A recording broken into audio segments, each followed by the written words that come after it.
আলোচনা পেশ করছেন বাংলাদেশ জামাত ইসলামীর সংগ্রামী আমির ডাক্তার মোহাম্মদ শফিকুর রহমান। যেন কেটে না যায় সম্ভাবনার ক্ষণ, আজ সময় এসেছে। জাতীয় উলামা মাশায়েখ আইম্মা পরিষদ কর্তৃক আয়োজিত আজকের এই অতি গুরুত্বপূর্ণ সেমিনারের সম্মানিত সভাপতি, আইম্মা পরিষদের সম্মানিত সভাপতি, মঞ্চে বসা সকল দ্বীনি, রাজনৈতিক, সামাজিক সংগঠনের সম্মানিত গুরুত্বপূর্ণ ব্যক্তি এবং নেতৃবর্গ, আজকের এই আয়োজনে উপস্থিত কোরআন পাগল সম্মানিত ভাইয়েরা, মিডিয়ার বন্ধুগণ, মূল থেকে আলোচনা না শুনলেও শেষের দিকে এসে যেটুকু উপলব্ধি করেছি তাতে মনে হয়েছে আজকে এখানে যা আলোচনা হওয়া দরকার ছিল তা সবটুকুই এসে গিয়েছে। কাজে আমি বিস্তারিত কোনো কিছুতে যাব না, দুই একটা বিষয়ে দৃষ্টি আকর্ষণ করে ইনশাল্লাহ আমার বক্তব্য আমি শেষ করব। প্রথম কথা হলো, গঠিত এই কমিশন এই জাতির চিন্তা, চেতনা, তাহজিব, তামাদ্দুন এবং বিশেষভাবে আল্লাহ তাআলার আইনের বিরুদ্ধে অবস্থান নেওয়ার কারণে তারা প্রত্যাখ্যাত বলে আমরা ঘোষণা করছি। এদের রিপোর্ট বাতিল করার কোনো ব্যাপার নাই, এদেরকেই আগে প্রত্যাখ্যান করতে হবে। এরা প্রত্যাখ্যাত হলে এদের রিপোর্টও শেষ। 2 নম্বর, আমাদেরকে একটু ভাবতে হবে আমাদেরকে কোন দিকে নিয়ে যাওয়ার জন্য জোর করে চেষ্টা করা হচ্ছে। আমাদের শিশুকালে আমরা দেখেছি আমাদের শিক্ষাদান শুরু হতো মক্তবের পাঠ দিয়ে। সকালবেলা মক্তবে যেতাম, ওখান থেকে আসার পরে গোসল করে মা কাপড় পরিয়ে বই হাতে ধরিয়ে স্কুলে পাঠিয়ে দিতেন। এখন খুবই পরিকল্পিতভাবে সবাই মক্তবের এই ধারাকে শেষ করে দেওয়া হয়েছে। বাচ্চা ঘুমাচ্ছে, তাকে কাঁধে ফেলে মা স্কুলের দিকে রওনা করেছেন, ওই মক্তবে যাওয়ার ওই সময় এটাই কেড়ে নেওয়া হয়েছে। বিস্মে রাব্বিকাল্লাযী খালাক দিয়ে যে শিক্ষা মুসলমানের বাচ্চা শুরু হওয়ার কথা, সেটা অন্য কিছু দিয়ে স্কুলে গিয়ে শুরু হচ্ছে, এই জায়গাটা শেষ করে দেওয়া হয়েছে।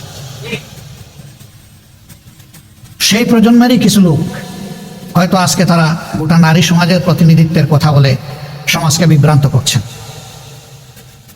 তারা কারা? কোরআনের সংস্কারের দাবি নিয়ে আমাদের সামনে এসেছেন।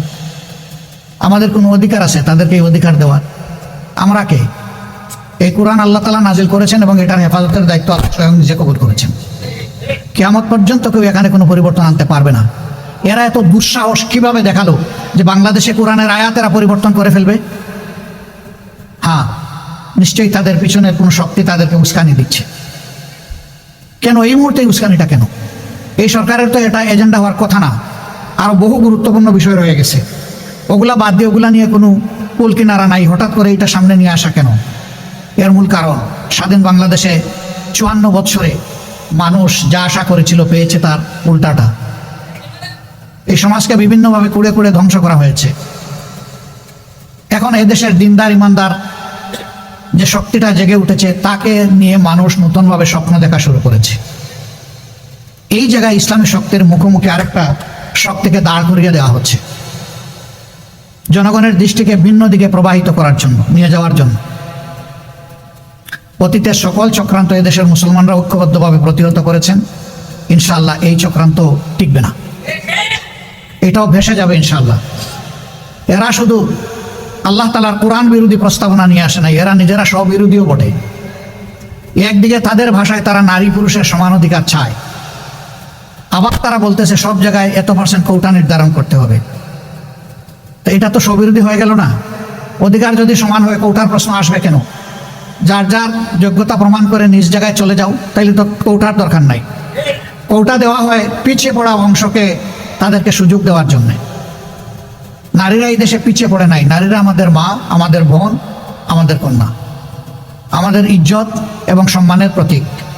এরা তার সব কিছু তছনছ করে দিতে চায়। পরিবারে পরিবারে এরা দাঙ্গা লাগাতে চায়। এখানে প্রস্তাবনায় মেরিটাল রেপ বলে একটা কথা এসেছে। রেপ তো রেপই, রেপ তো দুইটা অসৎ পুরুষ আর নারী যখন একত্রিত হয় বিবাহ বহির্ভূত পন্থায়, সেটার নাম রেপ হবে। বিবাহিত জীবনে রেপের প্রশ্ন আসলো কেন? এর মাধ্যমে স্বামী স্ত্রীতে ঝগড়া লাগিয়ে আমাদের আদালতগুলোতে এই মামলা দিয়ে পরিপূর্ণ করে দেওয়া এদের উদ্দেশ্য। এরা সমাজের বিপর্যয়ের জন্য এই প্রস্তাবনাগুলো এনেছে। এই জন্য আবারও বলি, A to Z আমরা এই কমিশনই মানি না। কিসের দ্বারা আবার রিপোর্ট?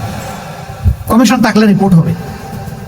যদি এই সংক্রান্ত নারীদের অধিকারের কোনো জায়গায় যদি ক্ষুণ্ণ হয়ে থাকে, সেটাকে যদি আবার সামনে আনতে হয়, তাহলে অবশ্যই এদেশের বেশিরভাগ মানুষের ইমান, আকিদা, তাহজিব, তামদ্দুনের উপরে যারা বিশ্বাস রাখেন তাদেরকে বাদ দিয়ে নয়, তাদেরকে প্রাধান্য দিয়েই কমিশন গঠন করতে হবে। এই কমিশনে দুঃখজনকভাবে সেই রকম একজন নারীকেও রাখা হয়নি।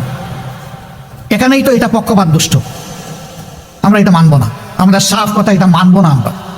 এর জন্য কোনো আন্দোলনেও আমরা যেতে চাই না, কিন্তু যদি আমাদেরকে বাধ্য করা হয় অবশ্যই আমরা আন্দোলন করব।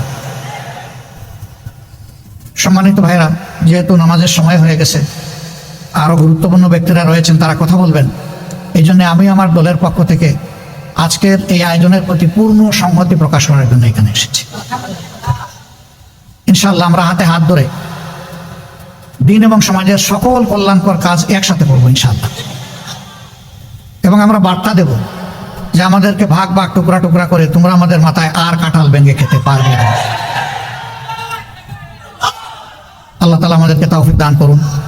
আমাকে এখানে দাওয়াত দিয়ে দুটি কথা বলার সুযোগ তৈরি করে দেওয়ার জন্যে আমি আবারও আয়োজক সংস্থার প্রতি আমার গভীর কৃতজ্ঞতা জ্ঞাপন করছি এবং রাব্বুল আলামিনের দরবারে তৌফিক চাচ্ছি সকল ষড়যন্ত্রের বিরুদ্ধে আমরা বুক টান করে, বুককে শক্ত করে, মহান রবের উপর ভরসা করে আমরা যেন সব ষড়যন্ত্র মোকাবেলা করতে পারি। আল্লাহ যেন তৌফিক দান করেন ইনশাআল্লাহ। আগামীর বাংলাদেশ হবে ইনসাফের বাংলাদেশ, যার উত্থান ঠেকানোর জন্য আজকে এই সুর দেওয়া হচ্ছে সেই কোরআনের বাংলাদেশ। সবাইকে ধন্যবাদ। আসসালামু আলাইকুম ওয়া রাহমাতুল্লাহ।